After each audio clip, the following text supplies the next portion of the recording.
Hi, my name is Esther, And I'm Divy. and this is our podcast, Spirits Rising, where we question everything we've been taught about faith. Listen to our unfiltered discussions with awesome guests as we explore liberating spirituality is true to our experiences.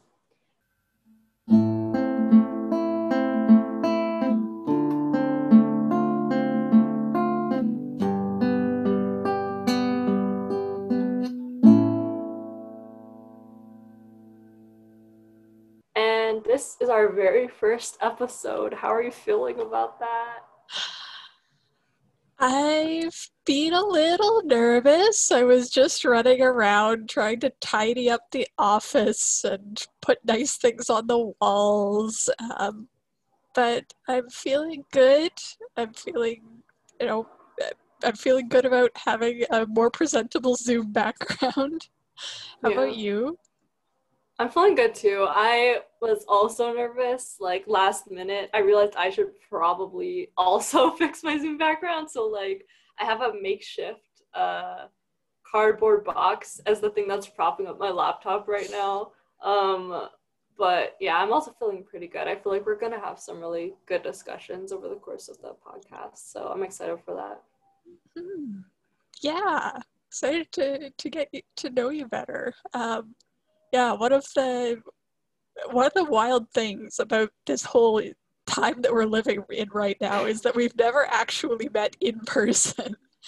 We Yeah. were just talking about that last week. Like, how tall are you?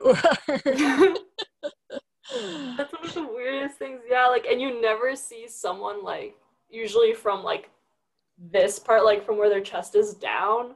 So I Hmm. feel like in terms of I don't know, like it's just a whole different experience versus seeing someone like in person in real life in 3D. Like we've never had that experience. Yeah, it's like anyone that you're talking to could be wearing pajama pants and you On the wouldn't bottom, know. yeah. Um, But yeah, we wanted to start by telling you a bit about ourselves, who we are, our backgrounds, our interests. Divy, do you want to start? Sure. So I'm currently still a student in my undergrad. I'm a Ryerson student in anthropology. That's actually how I got connected with SEM is I applied for the Ryerson coordinator job. So like the SEM clubs happen in campuses all over Canada, including at Ryerson University. And interests. Right now I'm making lighters that are like collaged and selling those. So that's one of my recent interests. So like I have a Harry Styles lighter, I have a Chance the Rapper lighter, I have a lighter with mushrooms on it, like anything like that. Um, so yeah, that's a little bit about me. Oh, and in terms of like church background, I grew up in a Pentecostal church. Um, yeah, so that gives a bit of insight into my background. How about you, Esther?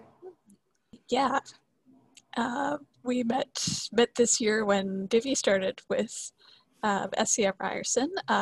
This is actually my fifth and probably last year as SCM coordinator at U of T and York.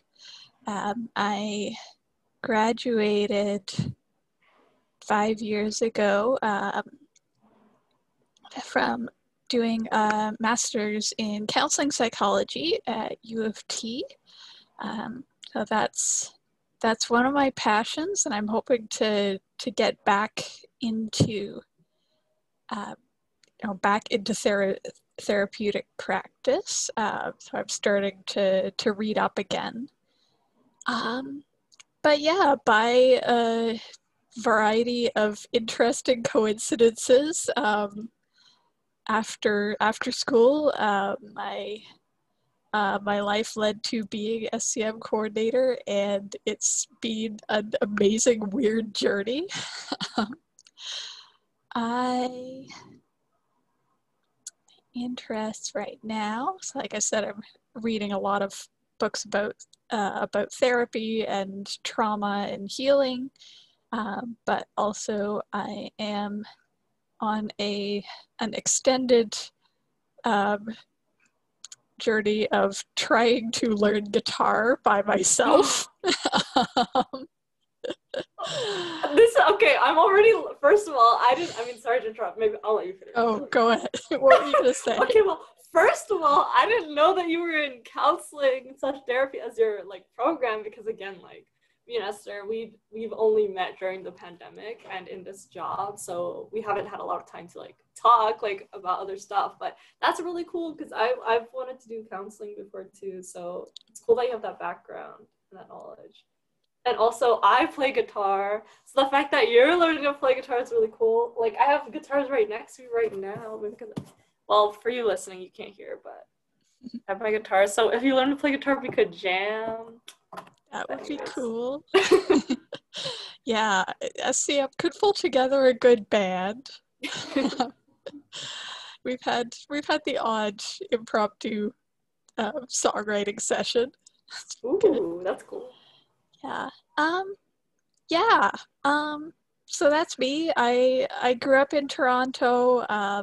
I have, grew up in a very, mainline, mainstream Presbyterian church. Now I'm going to an Anglican church and learning things like what a thurible is. And what is a thurible? I've never heard of that. It's the thing that you put incense in. Oh. So yeah. So this always feels like these days like a bigger question than it used to be. But how are you doing right now?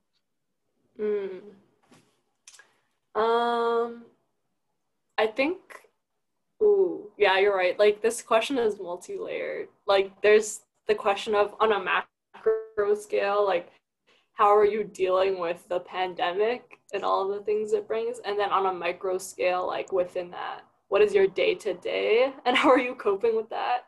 Like, right now, Ontario's state we're in lockdown, so technically we're not supposed to be going really anywhere except for like quote unquote essential things, which just made me like love physiotherapy, because that's like the only like real socialization I have is when I'm in physiotherapy. But yeah, I don't know, it's really hard being away from friends, like I can't lie, but at the same time, I realize I'm also very privileged to be in the situation I'm in, because I'm in lockdown in a place where, you can have groceries delivered to your door, you can have Zoom calls, and fairly good internet connection and all these things. So it's a nuanced experience for sure, with like good and bad parts. But like today in this moment, I'm feeling pretty good. How about you? Thanks. Yeah, I'm doing okay. I miss seeing my friends. I miss hugs. I think that's been the hardest thing about for me, about the whole pandemic experience, has been going for months at a time without hugging someone. Yeah, I'm in a pretty good place and with pretty good people to be in lockdown. So I'm really grateful for that. That's a big part to me too. Like, I'm really big on physical touch. So like, I remember in the beginning too, I didn't even realize how much it mattered to me until like deep in. And then like I had one gathering where like I could go like see other people when cases were kind of getting like a bit better and people weren't as scared. And like just being physically with people and hugging them in the moment, I was like, oh my gosh, like this is what has been bugging me, is like I haven't been able to hug. So I've been like hugging my family members more for sure after that realization. Good. Yeah, we're on the same page with that. Yeah. Oh, that's cool. Yeah, no, I've haven't really been in physical contact with my family because I live with roommates. But yeah, at one point my mom dropped off some of my old stuffed animals, and that was pretty great. So now I have somebody to hug. Aww.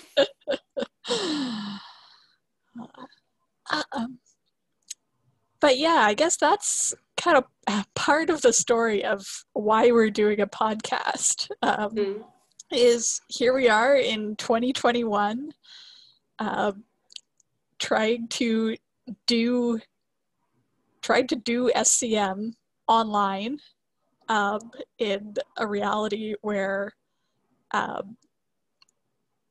the concept of on campus or off campus doesn't really mean very much.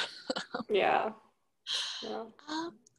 But yeah, tell me, I remember a while ago you mentioned that you would be interested in doing a podcast. So how did that idea get started? I don't know. For me, I realized that our Bible studies, so with SEM Ryerson, we do Bible studies every week. And we did 2 of them where we actually recorded our Bible studies and posted them on YouTube because I thought that would be a good way to have other people see what we do. Like in terms of like recruitment, because not only do you just get to watch this, it's like if you like the discussion, hey, it's actually an open club, you can actually come in and like have the discussion with us. And we actually did get 1 member through that, so that was really cool. Awesome. Yeah, but it made me think like this could be a regular thing. And actually one of the first touch points I had with SCM as an organization in general is I think SCM UK has a podcast. And in preparation for my interview to get the job as coordinator, I actually listened to that podcast. So I was like, oh man, like that's something like we could do too. And everyone in SCM has such like different experiences, I'm sure, and different connections. Like we could get some really good interviews, we could talk about some really good subjects and have some insight. So yeah, that's what made me think about it. What made you feel like, oh yes, like we should do that for sure and like put into action?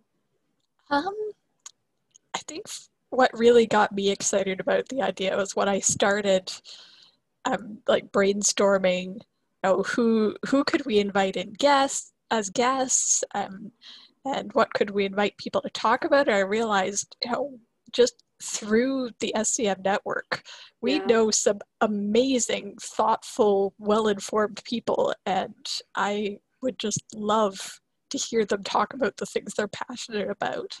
Yeah, for sure. So yeah, I'm excited to talk about things like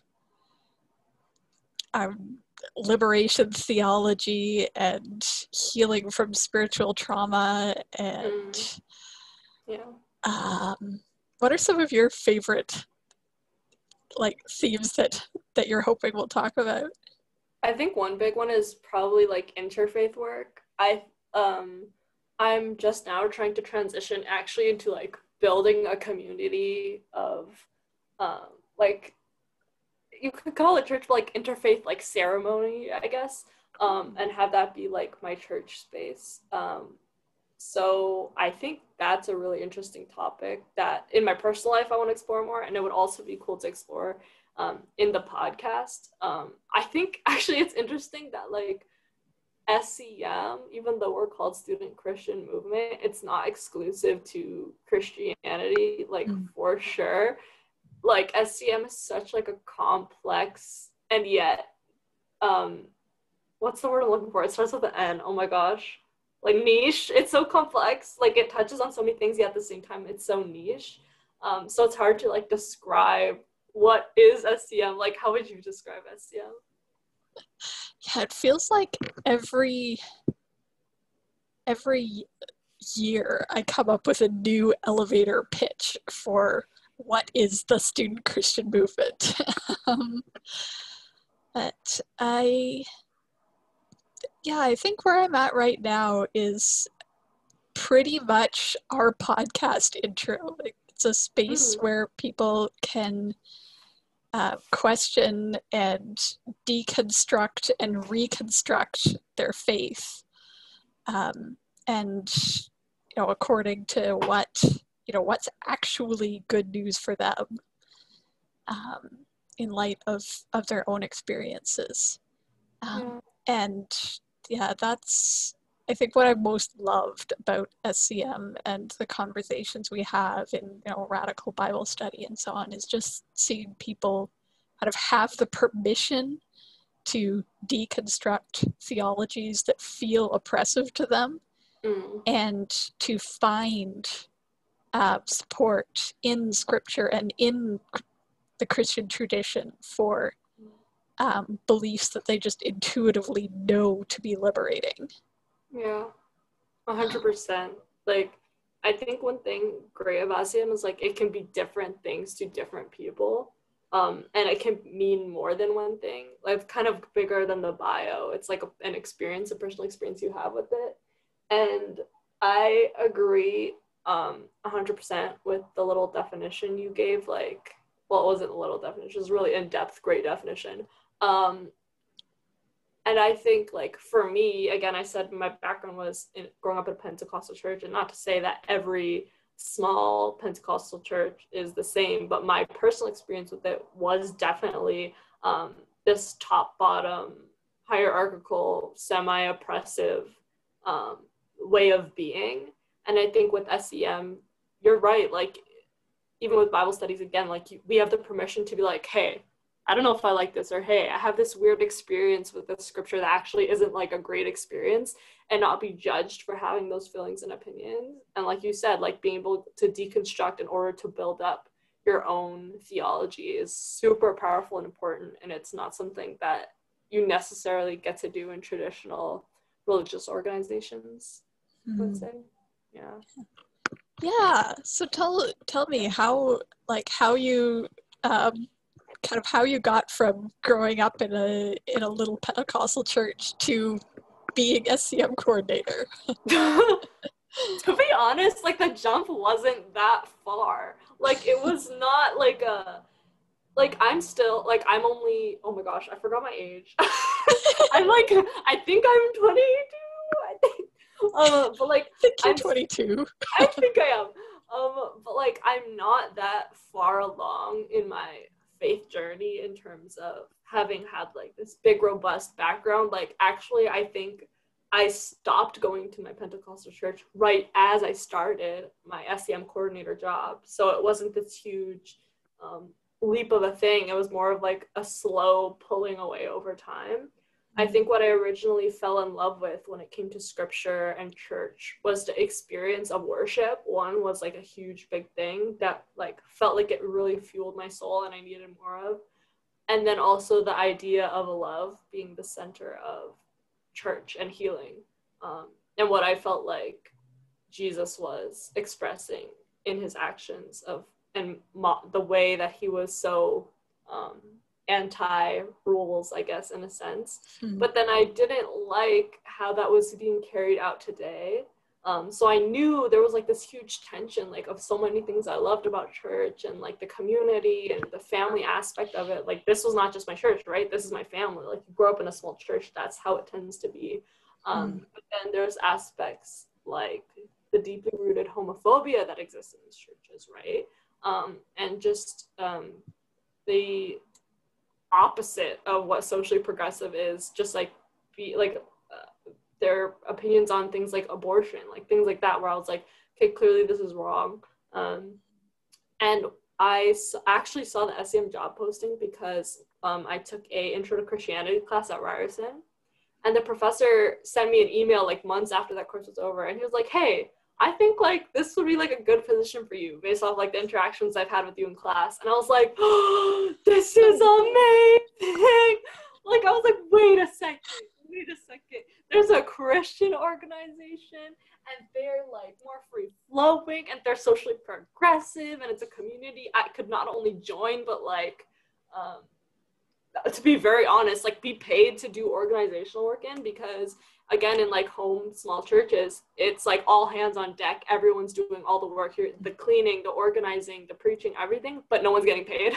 Like, it's all just because you don't make money. Like, those churches don't make money, right? So I was like, whoa, like this is like a dream. So I applied and then I got it. And then as soon as I got it, I'm like, this is where I need to put all my energy in, and I need to like grow from my background. So then I let that church go, and I like continued. And I feel like since then it's been that deconstruction and real building, which of course involves like some pain in that, but there's also a lot of like beauty in that. So that's my long-winded answer of like how I transitioned from that to SEM. I'm so glad you found us. I remember I had a conversation with Peter, who's the SCM national coordinator and also my housemate, about how it was just this beautiful kind of bit of synchronicity that, you know, you found SCM and you were already doing, like, you were already an organizer, you were already a leader in your own community, and now, you know, SCM was able to support you in your work and, you know, connect you to new resources, and you got to, you know, a space where you could invite your people. That was so cool. 100%. Like, I mean, not to like over exert this topic, but like I think for sure, like all the experiences I have lead up to the next one, and of course you don't see that in the moment because you're just focused on this experience, but like it's 100% true. Like everything is like a web that is connected, and then you just see how it all just like makes sense. Like the work I was doing before SCM of doing organizing work and all that stuff for different organizations, it's like I never thought I'd like use that to bring into like a Christian organization and mend both like my passion for like equity with like my theology. Like I never saw that as something that I'd be like so like solidly be able to do, except now with SCM it's like it is a thing that's like super solid and super clear. So I'm super grateful for SCM in that way. So yeah, I'm curious, in your like you know, year of doing SCM, has SCM changed anything about your faith or your spirituality? I think I'm on the precipice of a lot of change. I think I'm in that transition period right before you see maybe that's an illusion. Maybe there's no such thing as finally being like changed. Maybe you're always in the transition to being changed. So I think I definitely see myself being broken down in a lot of ways, which I'm learning is actually a really good thing. Like, for example, we both know Genesis, and we will hopefully have Genesis on the podcast in the future, but they're the person that I'm doing the interfaith ceremonies with, and that's something growing up in that small Pentecostal church you were taught to be very afraid of, very like against, is other faiths, and that there can't be wisdom in those other faiths, and if they are, they're like tricks, they're like demonic tricks, and all that stuff. But a big transition is me being able to have attended interfaith panelist discussions and workshops and things I wouldn't be able to do, and really gain wisdom from other traditions. Like that's such a valuable, hugely valuable thing, is to gain wisdom from other traditions, and also notice where this is kind of a big topic on its own, but how yoga, for example, if you search like yoga tutorial on YouTube, it's all white people, like just like loaded up like as a white people, and not being rooted in the traditional like faith practices or practices that are rooted in those traditions. And I think listening to people from other traditions and exalting that and honoring that is just the right ethical thing to do. It's just like understand other people, respect other people's traditions and where they come from, because like you can learn so much from them instead of just watering them down.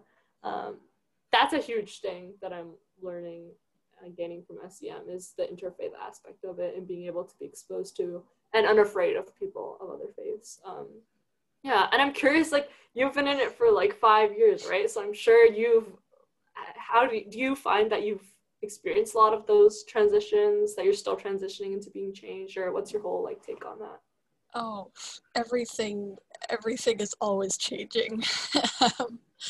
Yeah, no, like I said, I grew up in you know, mainline Presbyterian church, and I kind of, for me, like my big faith crisis was when I started undergrad, and my first few years of undergrad, I was studying psychology. I was learning all about perception and the way that our minds create meaning and interpret patterns, and I was just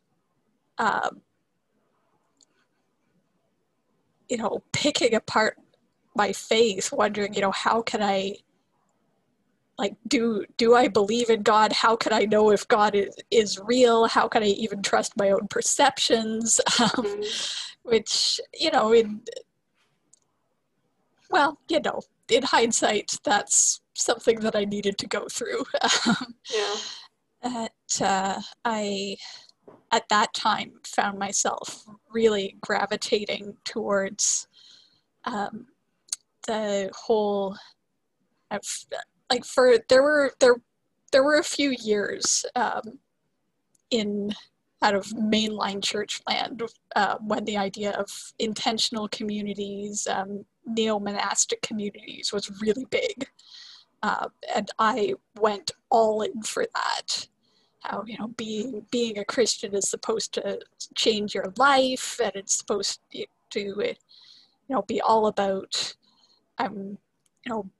building relationships across social divisions and serving the marginalized and living in community, and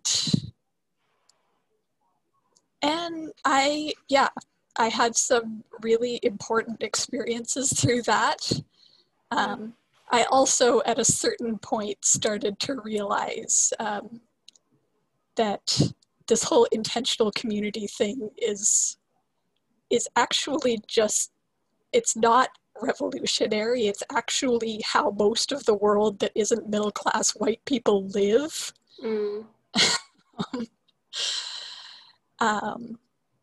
And I found myself starting to kind of pick apart the idea of service and how that is different from solidarity.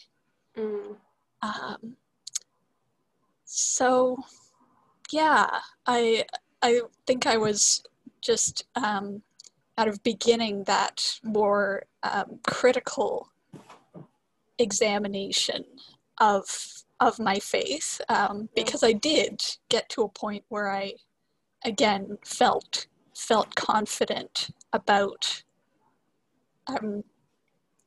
my faith, in the sense of, having a meaningful relationship with God.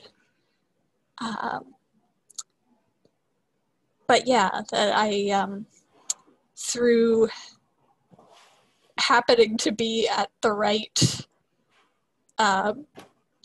actually just happening to wander through my dining room when a Cahoots Festival organizing meeting was in session, I kind of got drawn into the world of SCM.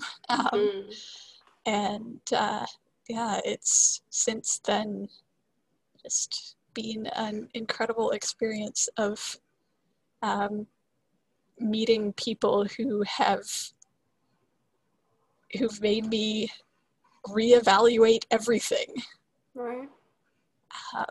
And I've just felt so honored to walk with people as they're completely reworking their faith and their sense of identity, and what it means to them to be Christian, or more broadly, a spiritual person. Yeah. And what implications that has for how we are in relationship with our communities. If it's okay, I'm kind of curious, you used the distinction between solidarity and service, and that kind of became more clear to you over time. And I'm curious to hear more about that and what that distinction is for you.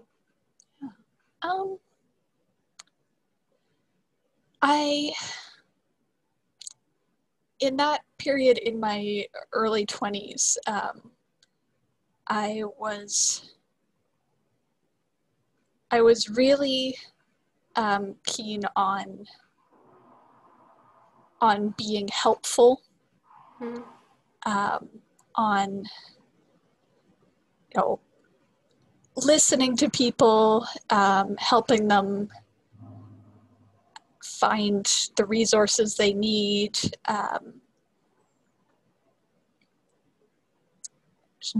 being a supportive friend, really, but in a context where there's a significant power differential. And I think at a certain point, became critical of the way in which that was a role of me being the helper. But if I could just comment on. Sure. It's interesting because I think just from my background, I experienced that in such a different way.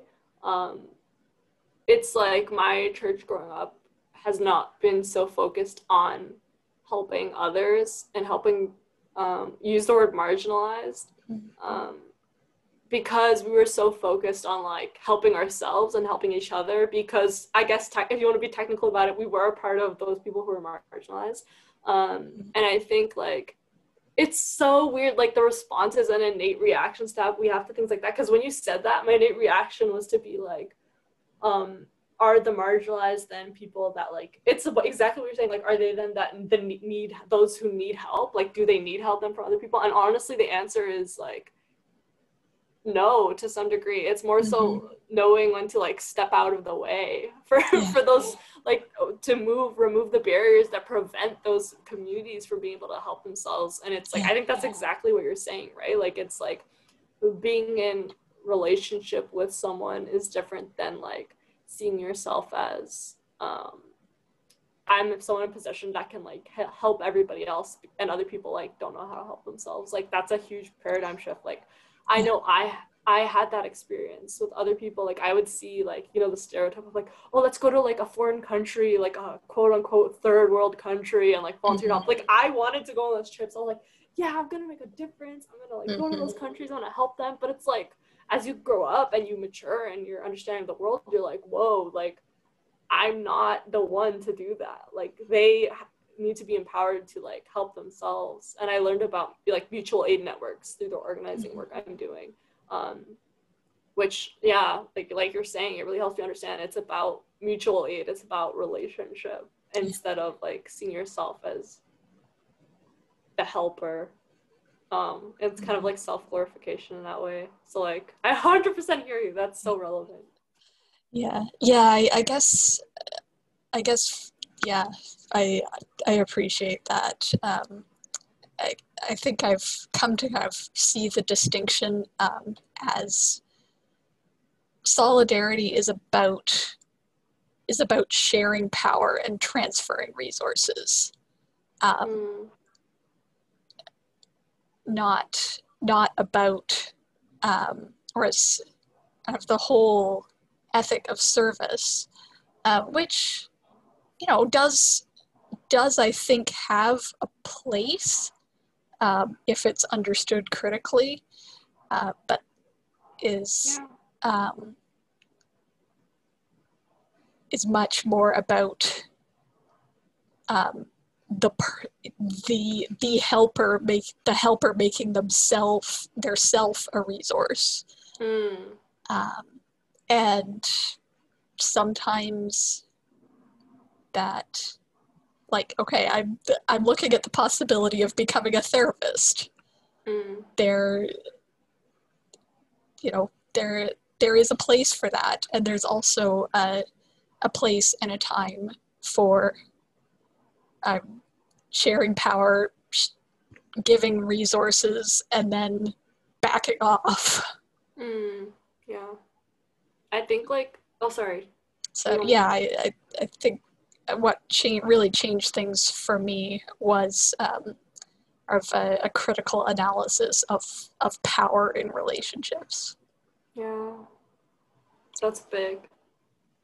Like, a word that pops up to my mind, which it's not going to totally apply in this scenario, but like, it's something me and my partner have been talking about a lot, which is the idea of like reparations. And I think like also positioning someone as like calling even themselves as like a helper.